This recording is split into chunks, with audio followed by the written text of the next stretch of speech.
ये डॉक्टर लोगों ने ये ज्ञापन दिया है कि आज वो विरोध प्रदर्शन स्वरूप काली पट्टी बांध के अपना काम करेंगे और कल से वो निश्चितकालीन हड़ताल पे जाएंगे।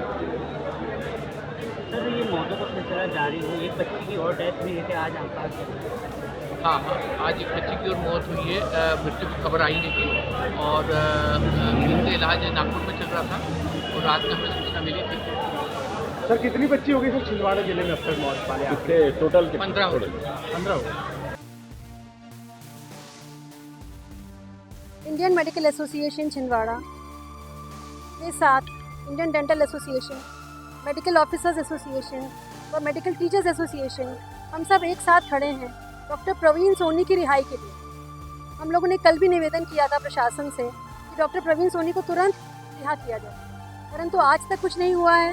इसलिए हम लोग मजबूर होकर काली पट्टी लगाकर आज प्रदर्शन कर रहे हैं और हमारी मांग अगर कल तक पूरी नहीं हुई, डॉक्टर प्रवीण सोनी को रिहा नहीं किया गया, तो हमें मजबूर होकर अनिश्चितकालीन हड़ताल पर जाना पड़ेगा। पूरा प्रदेश और पूरा देश हमारे साथ खड़ा हुआ है और सभी मेडिकल एसोसिएशन से हमारे पास खबर आ गई है।